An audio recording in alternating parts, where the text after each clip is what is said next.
வணக்கம். Akash ORVM YouTube private channel. Vikravandi தொகுதியில் தேர்தல் ஆரம்பம் என்பது தமிழ்நாட்டு மக்கள் அனைவருக்கும் தெரியும்.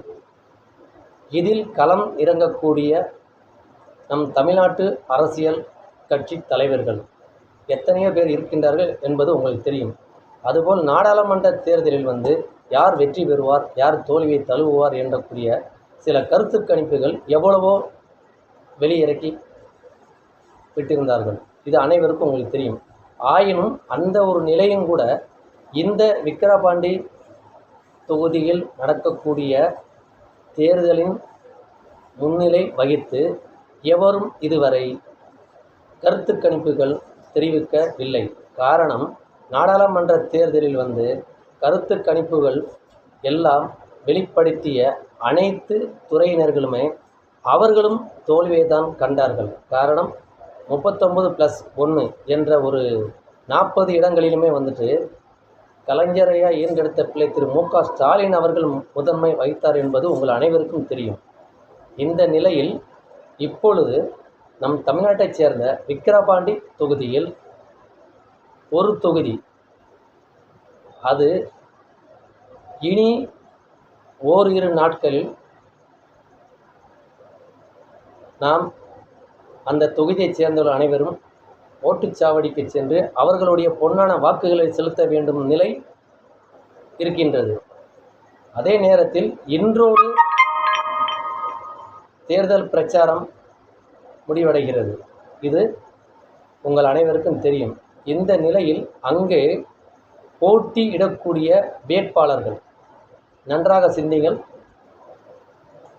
ஒரு வேட்பாளரை தீர்மானித்து அங்கே நிறுத்துவதற்கு 9 கட்சியினர், ஒரு கட்சியிலிருந்து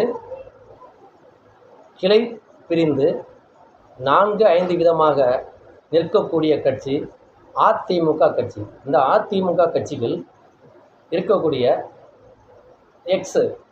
எடப்பாடி பழனிசாமி முதலமைச்சராக இருந்தார். அவரும் இந்த கட்சியினுடைய ஒரு பொது செயலாளராக இன்று அவர் இருக்கின்றார். அவரை தொடர்ந்து அந்த கட்சியில் டிடி தினகரன் அவர்கள், ஓ பன்னீர்செல்வம் அவர்கள், இது இல்லாமல் பாட்டாளி மக்கள் கட்சி ராமதாஸ் ஐயா அவர்களுடைய பார்ட்டி கட்சியும் உள்ளே இணைந்திருக்கு. அது இல்லாமல் பிஜேபி பாரதிய ஜனதா பார்ட்டி அவர்களும் உள்ளே இருக்கின்றார்கள். இது இல்லாமல் நம் தமிழ்நாட்டில் தமிழ் மாநில காங்கிரஸ் இவர்களும் இதன் உள்ளே அடங்கியிருக்கின்றார்கள்.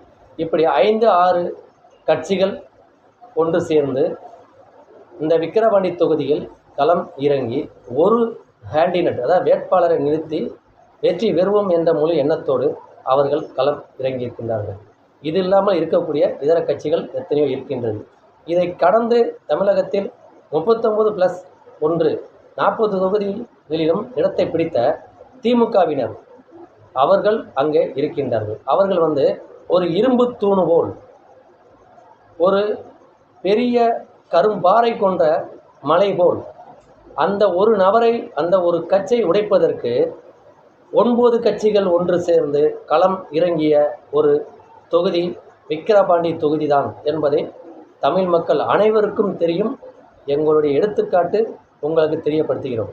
இந்த நிலையில் இருக்கும் பொழுது கடந்த நாடாளுமன்ற தேர்தலில் 39+1 40 இடங்களிலுமே வெற்றி காண்ட நமது திமுகவினர் என்பது உங்கள் அனைவருக்கும் தெரியும். அதுபோல் இந்த விக்கிரவாண்டி தொகுதியில் நடக்க இருக்கக்கூடிய இந்த ஒரு தொகுதியில் உள்ள தேர்தல் காரணம், சங்கடத்தையும் உருவாக்கக்கூடிய நிலையில் இருக்கக்கூடிய நம் தமிழ்நாட்டில் 2 கட்சி, ஒன்று திமுக, இனி ஒன்று அதிமுக. இந்த திமுக முன்னிலை வகித்து இன்று ஒரு இரும்பு தூண் போல் நின்று கொண்டிருக்கின்றார்கள். ஆனால் நமது மக்கள் திலகம் புரட்சித் தலைவர் எம்ஜிஆர் உருவாக்கப்பட்ட, அதாவது அண்ணாவை கடந்த பின் புரட்சித் தலைவர் எம்ஜிஆர் உருவாக்கி உயரமான இடத்தில் வைத்திருந்த அதிமுக கட்சி, அவரை கடந்த பின் செல்வி ஜெயலலிதா அவர்கள் அந்த கட்சியில் நின்று எவ்வளவோ தமிழ் மக்களுக்கு பாடுபட்டு நிலை நிறுத்திய கட்சி தான் அதிமுக கட்சி.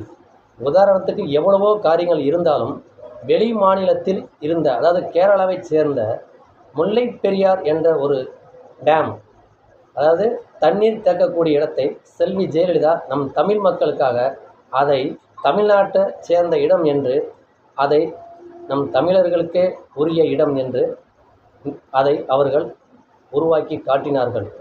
முல்லை பெரியார் டேம் இந்த ஒரு நிகழ்ச்சியும் அனைத்து தமிழ்நாட்டு மக்களுக்குமே தெரியும். இப்படி இருக்கக்கூடிய நிலையில் அந்த அதிமுக கட்சி இன்று உடைந்து சின்னாபின்னமாகி சிதறு தேங்காய் போல் போய், அது இல்லாமல் தமிழகத்தில் இல்லாத கட்சிகளோடு ஒன்று இணைந்து நாம் வெற்றி காண்போம் என்ற நிலையில் அவர்கள் இன்றைய சூழ்நிலையில் அவர்கள் இருக்கின்றார்கள்.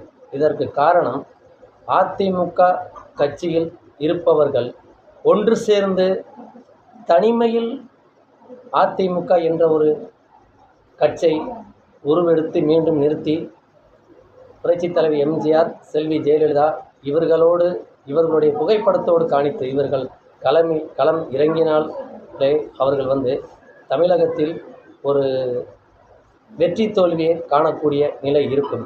ஆனால் இவர்கள் போகும் வழி தவறு என்பதும் நாம் அனைவருக்கும் தெரியும். அப்படி இருக்கும் பொழுது இந்த ஒரு விக்கிரவாண்டி தொகுதியில் வெற்றி யார் பெறுவார் என்று இதுவரையிலும் அனைத்து கருத்து கணிப்பு கொடுக்கக்கூடிய சேனல் வைக்கப்பட்ட அதிகாரிகள் எவரும் முன்னிலை வகித்து வரவில்லை. காரணம், ஒரு தொகுதி எப்படி நாம் சொல்வது, நாம் தோல்வியை அடைந்து விடுவோமோ, நாம் சொல்லக்கூடிய வார்த்தை பொய்யாயிடுமோ என்று அவர்கள் மனதில் நினைத்து கொண்டு யாரும் இந்த விக்கிரவாண்டி தொகுதியில் கருத்து கணிப்பு கொடுக்கவில்லை.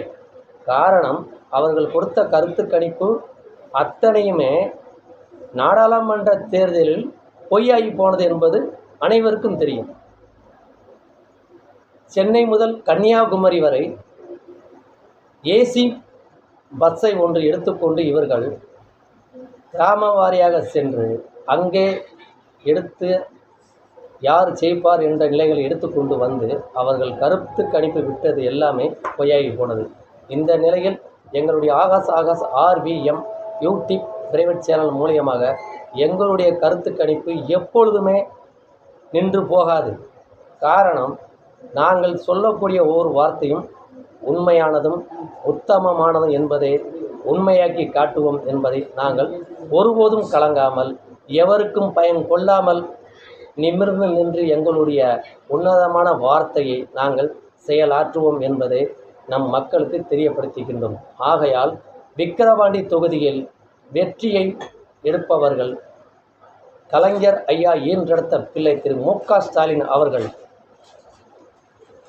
நிறுத்தி வைத்த கேண்டிடேட் அந்த வேட்பாளரை வெற்றி பெறுவார் என்பதை நாங்கள் உன்னதமாக எங்களுடைய கருத்து கணிப்பை இன்று வெளியிறக்குகிறோம் என்பதை தெரியப்படுத்துகிறோம். வணக்கம்.